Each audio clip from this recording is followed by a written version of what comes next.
Hi guys, welcome back to my YouTube channel. This pretty face is Tanu Thakur and I'm back with another video. So this video is regarding benefits of working as a registered nurse in NHS UK. So video start करने से पहले मैं आपको NHS के बारे में बताना चाहती हूँ कि बहुत लोगों के क्वेश्चन आते हैं कि NHS एग्जैक्टली है क्या, एक प्राइवेट हॉस्पिटल है, गवर्नमेंट हॉस्पिटल है, या क्या है। तो पहले हम क्लियर करते हैं, NHS की फुल फॉर्म है नेशनल हेल्थ सर्विसेज। एंड ये जो भी होता है हम ट्रस्ट इसलिए बोलते हैं कि मैंने पिछली वीडियोस में भी बोला था, हॉस्पिटल का एक फैंसी नेम हो सकता है ट्रस्ट, तो यहाँ पे उसको ट्रस्ट बोलते हैं। बेसिकली ऑल ओवर जितना भी यूके में 4 कंट्रीज़ हैं अपने आप में, अगर आपको पता होगा, नॉर्थर्न आयरलैंड एंड स्कॉटलैंड, फिर आता है आपका वेल्स, फिर आता है आपका इंग्लैंड। तो सब में जो भी NHS है वो सारे गवर्नमेंट के अंदर आते हैं। तो बेसिकली ब्रिटिश गवर्नमेंट इसको पूरी तरीके से मैनेज करती है, पूरी तरीके से फंडिंग देती है एंड सारी चीज़ें ब्रिटिश गवर्नमेंट मैनेज करती है। तो बेसिकली अगर आप सिंप्लीफाई भाषा में समझे तो NHS एक गवर्नमेंट हॉस्पिटल ही है यूके का। एंड आप इसके अंदर काम करते हो तो जो भी स्पॉन्सरशिप के आपके पैसे होते हैं वो सारे ब्रिटिश गवर्नमेंट ही देती है। तो इसीलिए आपका वीज़ा बहुत स्ट्रॉन्ग होता है जब आप यूके आते हो स्पॉन्सरशिप वीज़ा पे। तो NHS, तो आज हम बात करने वाले हैं बेनिफिट्स की कि as a registered nurse NHS में काम करने के फ़ायदे क्या हैं। ऑब्वियसली जब आप इतना बड़ा करियर चेंज लेके आते हो, अपना कल्चर, अपना कंट्री छोड़ के, तो आपके मन में भी क्वेश्चंस होते हैं कि क्या है NHS में काम करने का, जो आप अपनी कंट्री, अपना कल्चर पीछे छोड़ के आओगे। दो हर चीज़ का प्रोज और कॉन्स होता है, NHS का भी प्रोज है, उसके भी कॉन्स है, पर इस वीडियो में हम पॉजिटिव पॉइंट्स के बारे में बात करेंगे। मे बी इन फ्यूचर हम कभी रियलिटी भी कवर करेंगे एंड उसमें हम कॉन्स के बारे में बात करेंगे कि क्या बेकार है एंड रियलिटी क्या है। और ऑल्दो ये भी रियलिटी ही है, like what are the cons of being a registered nurse in NHS UK। Number 1 benefit is flexible hours. So this is my personal favourite. So जैसे मैंने पिछली वीडियोज़ में भी बताया कि हम एक हफ्ते में सिर्फ 37.5 आवर्स ही काम करते हैं। तो basically that is 3 days in a week. एक हफ्ते 4 डेज हो गया, बाकी के 3 हफ्ते 3 दिन हम जाते हैं। तो उससे आपका क्या होता है कि लाइक आप अगर हफ्ते में 3 दिन जा रहे हो तो आपके पास आपका वर्क लाइफ बैलेंस होता है, आपके पास मेंटली स्टेबल होने का टाइम होता है। अगर आप जिम फ्रीक हो तो you can give enough time to your gym. If you love travelling you have enough time to travel. आप अपना अकॉर्डिंगली पूरा मंथ प्लान कर सकते हो, क्योंकि हर मंथ के लाइक आपके पास पहले से ही रोटा में रिक्वेस्ट करने के लिए ऑप्शन होता है। तो आप हर मंथ की 4 शिफ्ट अपने अकॉर्डिंगली आप उसको लोकेट करवा सकते हो, आप रिक्वेस्ट कर सकते हो, वो एक्सेप्ट करते हैं। And in fact if you are comfortable with one of your friend you can swap your shifts, you can like change your working hours. अगर आपको 12 आवर्स सूट नहीं करते तो आप 8 आवर्स काम कर सकते हो, और अगर आपको 12 आवर्स नहीं 10 आवर्स करना है, so it's extremely comfortable, it's extremely beneficial because they give you flexible working hours. If you are parents, different way, like अगर यहाँ पे एक पेरेंट का अपने बच्चे के साथ हमेशा अवेलेबल होना ज़रूरी है, ऐसा यहाँ का सिस्टम है, आप प्रोटोकॉल कुछ भी बोल सकते हो। तो if you are parent to your childrens, अगर आप चाहते हो तो आप उसके अकॉर्डिंग काम कर सकते हो। अगर आप नाइट शिफ्ट्स प्रेफर करते हो या फिर आप वीकेंड शिफ्ट्स प्रेफर करते हो, क्योंकि वीकडेज में आपको स्कूल भेजना है अपने बच्चों को, तो लाइक ऑल दैट स्टफ, तो आपके पास फ्लेक्सिबिलिटी बहुत होती है NHS में काम करने की, एंड आपके आवर्स बहुत फ्लेक्सिबल होते हैं।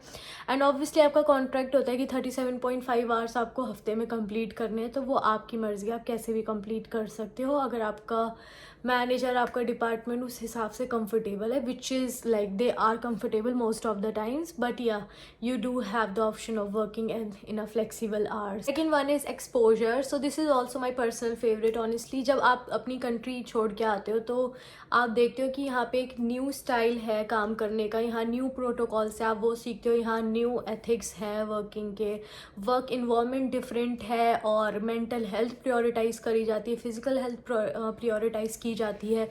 आप नए लोगों से मिलते हो, न्यू डाइवर्सिटी के लोगों से मिलते हो, न्यू कल्चर देखते हो, न्यू लाइक थिंकिंग आपके अंदर, लाइक बेसिकली जो सेल्फ डेवलपमेंट है जो यहाँ के एक्सपोजर से आता है, which is like another level. And I think जब आप न्यू कल्चर देखते हो, न्यू डाइवर्सिटी के लोगों से मिलते हो, कम्युनिकेट करते हो, हो, कुछ समझते हो, 2 चीज़ें वो आपसे सीखते हैं, 3 चीज़ें आप उनसे सीखते हो, तो वो ओवरऑल आपके लॉन्ग टर्म में आपका सेल्फ डेवलपमेंट एक अलग लेवल पे होता है।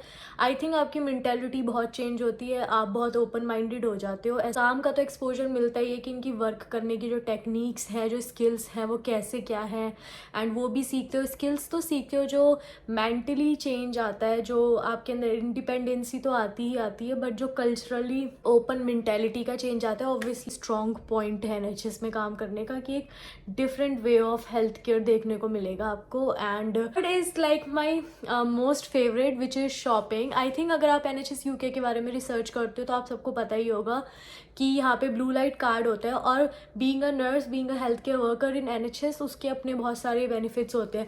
अगर आप कार लेने जाते हो तो उसके लिए भी NHS हेल्थ केयर वर्कर के कुछ ना कुछ पॉइंट्स मिलते हैं, आप इजीली कार ले सकते हो। यहाँ पे कार लेना बहुत ईजी है। इन केस आप घर लेना चाहते हो तो अगर आपके पास एक डेफिनेट अमाउंट ऑफ सेविंग्स है और आपका क्रेडिट स्कोर अच्छा है, तो NHS like have a lot of schemes which will benefit you in buying a house in future. And but उसके लिए आपके पास अच्छी सेविंग्स भी होनी चाहिए, उसके लिए आपके पास एक definite amount of down payment होनी चाहिए according to the cost of your house, and आपका क्रेडिट स्कोर अच्छा होना चाहिए। तो ये एक चीज़ों के भी बेनिफिट्स मिलते हैं। बट ब्लू लाइट कार्ड भी होता है आपके पास, एंड ब्लू लाइट कार्ड में सारे ऐप्स होते हैं, लाइक नाइकी, एडिडास, और बहुत सारे ऐप्स होते हैं, जितने भी इंटरनेशनल ऐप्स हैं, लग्जरी ब्रांड्स के ऐप्स हैं, सारे ही होते हैं। बेसिकली उनका डिस्काउंट कोड होता है, तो you can utilise that as well. आप ऑनलाइन शॉपिंग करते हो तब भी आप अपना वाउचर कोड लगा के मिनिमम 10 to 15% ऑफ तो आपको मिल ही जाता है, मेकअप पे भी, स्किन केयर पे भी, एंड क्लोथिंग पे भी। एंड सारा अगर आपका कुछ स्टोर्स ऑफलाइन एक्सेप्ट करते हैं तो आपको ऑफलाइन बेनिफिट्स भी मिल जाएंगे। तो बेसिकली ओवरऑल अगर आप कहीं भी शॉपिंग करने जाते हो, दे वैल्यू यू, एंड आपके पास वो डेफिनेट अमाउंट कुछ भी बचता है, like in fact even if you are saving 10 pounds which is fine, at least you are saving something.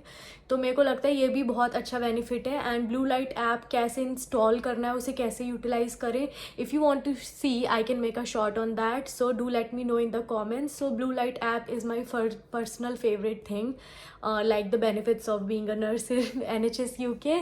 Respect and dignity, honestly this is the best point, because when you are in your country, even if you are working in like a good reputed private hospital, you don't have the amount of respect and dignity you deserve as a nurse. Because I have personally worked in specific areas, I don't think so they value you that enough. The amount of salary you receive in a private hospital is nothing like the amount of expenses you have while you are like staying in metropolitan cities. It's another level. I don't think so. सबसे पहले तो salary ही वहाँ की like valid नहीं है, बहुत कम salary है, और जो वर्क प्रेशर है आपका, लाइक प्राइवेट हॉस्पिटल की बात कर रही हूँ मैं इन जनरल, वो अलग लेवल का है। तो मेरे को लगता है उसके हिसाब से तो ना रिस्पेक्ट भी बहुत कम है। इनफैक्ट वो अपने पे भी डिपेंड करता है, बहुत सारी मैं देखती हूँ नर्सिस की भी कमी होती है। ऑब्वियसली नॉलेज होनी चाहिए आपको स्ट्रॉन्ग बनने के लिए किसी भी चीज़ में, but even if you don't have the knowledge, like the internal politics, obviously it is here as well, but like the amount of politics that those private hospital holds is another level. ना respect है, ना dignity है, and very less appreciation for nurses honestly. but मेरे को ऐसा लगता है कि personally जो respect and dignity आपको यहाँ मिलती है, they appreciate your effort, they appreciate your time. they are not like कि आपको पैसे मिल रहे हैं इस काम करने के. most of the people are like that as well. 5% of people you will meet are extremely very like rude to you. Some overall as compared to these like Indian private hospitals, the amount of respect and dignity you receive here is another level, because they literally respect all the white collar jobs a lot. And on another note, they respect your time, your effort, they respect how you make difference in their life when they are at the vulnerable moment of their life, and they respect the amount of care you give them with all the compassion in your heart. I think they appreciate you the most. 95% of people I have met here are like that, but I have met like different people as well who are extremely rude for no reason, who are very demanding, and I think maybe the sickness make them like that or whatsoever is the reason.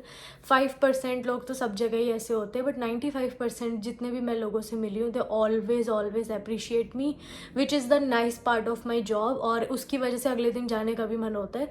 कहता है career pathways, तो being a nurse in India बहुत limited pathways है हमारे पास, जबकि हमारी population बहुत ज़्यादा है, और उसके हिसाब से हमारे पास different role, different pathways, different career pathways होने चाहिए, क्योंकि जिस लेवल पे हमारी पॉपुलेशन है मुझे लगता है कि उस लेवल पे हमें डिफरेंट करियर पाथवेज की भी ज़रूरत है। उससे ओवरऑल सिस्टम भी कहीं ना कहीं इम्प्रूव होगा और ओवरऑल चेंजेस भी आएंगे, जो बहुत लिमिटेड है इंडिया में, एंड उसके अपने रीजंस हो सकते हैं, मे बी आने वाले टाइम में चेंज आएगा।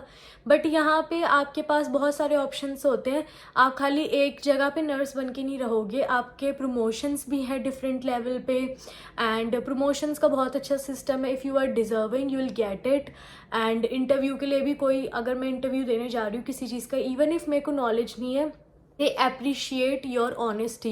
इफ़ आई विल से कि मैंने इस चीज़ में काम नहीं किया है बट मैं सीखना चाहती हूँ, they will value that thing कि इसके अंदर सीखने की क्यूरियोसिटी है, इवन इफ इसे इस चीज़ का कुछ नहीं पता है, तो वो आपको चांस देंगे that you are being honest at that point. If you want to be a pain nurse, if you want to be a diabetic nurse, if you want to be a respiratory nurse, you have those options. Obviously आपको अपनी clinical skills उस level पे enhance करनी पड़ेंगी, अपना communication enhance करना पड़ेगा, overall knowledge gain करनी पड़ेगी, बट यू हैव ऑप्शंस। तो आप सोचते हो कि ठीक है ये ऑप्शन है मेरे पास, तो मैं इस डायरेक्शन में मेहनत करने का सोचूंगी या इस डायरेक्शन में जाना चाहती हूँ। मैं पेन नर्स बनना चाहती हूँ, मैं क्लिनिकल एजुकेटर बनना चाहती हूँ, मैं ANS बनना चाहती हूँ, आप स्ट्रोक नर्स बनना चाहते हो, आप कार्डियक नर्स बनना चाहते हो, व्हाटसोएवर स्पेशलाइजेशन के बहुत सारे ऑप्शंस होते हैं, which is not that available in India.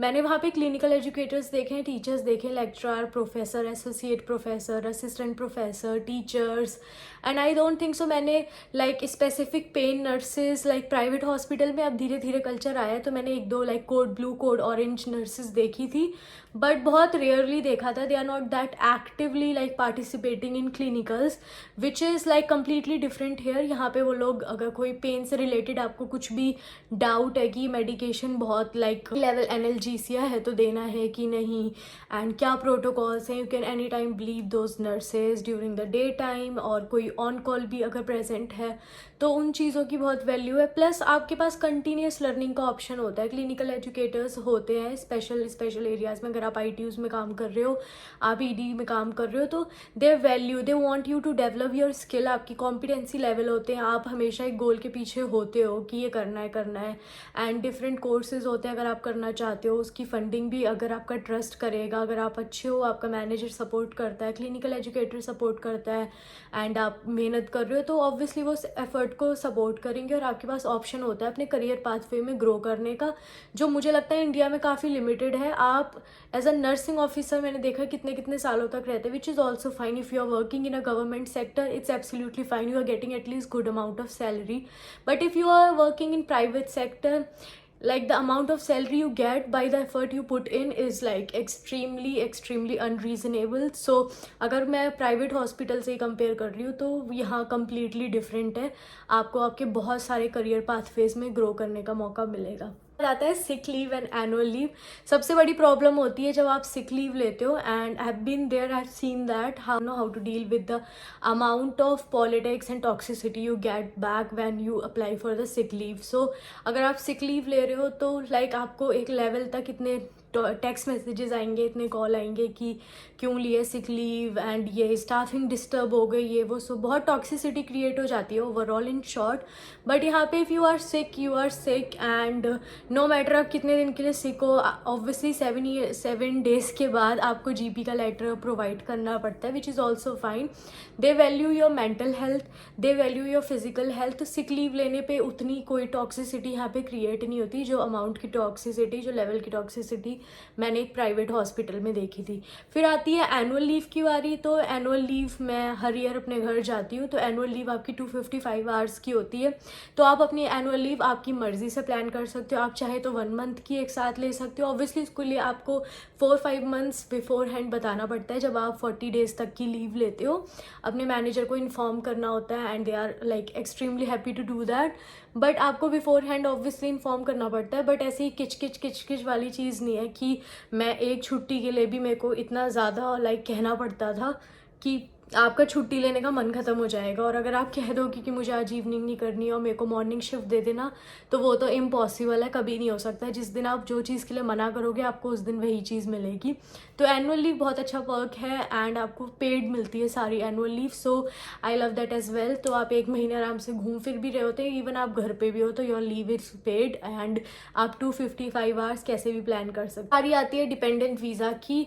तो अभी किसी ने मुझसे रैंडमली क्वेश्चन पूछा था कमेंट्स में कि हेल्थ केयर वर्कर अपने डिपेंडेंट्स को नहीं बुला सकते। तो ये दूसरे हेल्थ केयर वर्कर, इसमें केयर वर्कर्स वगैरह आ गया, ऐसा कुछ भी नहीं है। जो भी NHS में काम कर रहा है, जो भी हेल्थ केयर वर्कर की तरह लाइक बैंड 5 नर्सेज हैं, जो भी है उनके सबके डिपेंडेंट्स आए और आ सकते हैं। आप अपने डिपेंडेंट्स को बुला सकते हो, अपने बच्चों को बुला सकते हो। यहाँ पे बच्चों की एजुकेशन भी फ्री है 12th तक। तो आप अपनी फैमिली को भी ओवरऑल लाइक अगर आपके मम्मी पापा आना चाहते हो तो 6 मंथ्स के लिए, 1 ईयर में 6 मंथ्स के लिए वो यहाँ पे भी रह सकते हैं। एंड आप अपने लाइक पार्टनर को भी बुला सकते हो, आप अपने बच्चों को भी बुला सकते हो, which is another best perk of like being a nurse in NHS UK। आता है NHS पेंशन। आपका हर मंथ एक definite amount of money deduct होता है NHS पेंशन में, और उसमें एम्प्लॉयर भी कंट्रीब्यूट करता है, लाइक NHS भी थोड़ा बहुत कंट्रीब्यूट करता है और आपका भी कंट्रीब्यूशन होता है, आपके भी मनी डिडक्ट होता है। अगर आप चाहते नहीं हो, यहाँ पे आपका ज़्यादा रुकने का प्लान नहीं है, आप दूसरी कंट्री में मूव करना चाहते हो, तो आई वुड सजेस्ट कि 2 ईयर्स कंप्लीट होने से पहले आप ऑप्ट आउट कर सकते हो और जितना भी आपने वो 12-13 मंथ्स अपना पेंशन रखा है वो सारा रिफंड आ जाता है। एंड अगर आप कंटिन्यू करना चाहते हो, आपके कंट्री पसंद है, आप यहाँ पे रहना चाहते हो आगे, जो भी आपके प्लान्स हैं, तो आप अपनी NHS पेंशन कंटिन्यू भी कर सकते हो। और एक सर्टेन एज के बाद आपका नो मैटर अगर आप इंडिया भी वापस चले जाते हो, आपकी पेंशन आपके पास आनी ही आनी है हर मंथ। तो ये भी एक बहुत अच्छा बेनिफिट है। The last but not the least, तो किसी ने मुझसे अभी कमेंट्स में पूछा था कि जो भी प्रोसेसिंग के पैसे हैं वो कितने लगते हैं टोटल। तो उसके बारे में मैं एक वीडियो में बात करूंगी, टोटल फीस किस एग्ज़ाम की कितनी है और कैसे जाती है, कितने पैसे लगते हैं। बट जो भी आपके पैसे लगते हैं आपके टिकट से लेके आपके OET एग्ज़ाम तक के, तो वो सारे मेरे ट्रस्ट ने तो मेरे OET एग्ज़ाम से लेके ऑस्की के एग्ज़ाम तक के सारे पैसे दिए थे।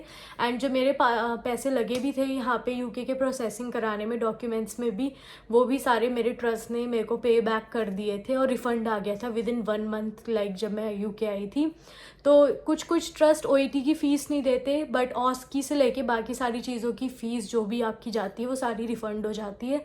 तो वो भी आपका NHS ही पे करता है। बेसिकली ब्रिटिश गवर्नमेंट स्पॉन्सरशिप के पैसे देती है, तो वही सारा रिफ़ंड करती है। इट आई थिंक मैंने काफ़ी मेजर बेनिफिट्स के बारे में बात किया है इस वीडियो में। In case I have missed anything and if you are working in UK, just do let me know in the comments. And आप वेबसाइट पर भी जाके NHS की चेक कर सकते हो कि बैंड 5 RN के NHS में काम करने की क्या क्या फ़ायदे हैं। एंड मेरी प्रीवियस वीडियोस भी देखना, मैंने काफ़ी बात की है कि नर्स कैसे बने UK में और कौन कौन से क्वेश्चन ज़्यादा पूछे जाते हैं। ऑस्की के बारे में भी बात की है, CVT से रिलेटेड भी वीडियो मेरे पेज पे है, तो ज़रूर देखना। And if you like you can follow me on Instagram, I do reply to the genuine DMs। And last but not the least, before ending this video, हम cons के बारे में भी बात करेंगे, like cons in the sense कि disadvantages क्या हैं and reality of being a nurse in NHS UK। Will talk about that in next video as well. So do let me know in the comments if you want video on different topic, और किस चीज़ पे आप मेरे को चाहते हो कि मैं उन चीज़ों को कवर करूँ। एंड मेरे को पता है फ़ीस क्या है जो भी हमारे एग्ज़ाम्स के लिए, वो भी कवर करूँगी। NORCET versus OET, this is gonna be my favourite video honestly, तो उस पर भी बात करेंगे। And that's it for the video. Thank you for watching my video. If you do like this, please share, like, comment and subscribe ज़रूर करना मेरे channel को। Thank you guys, bye.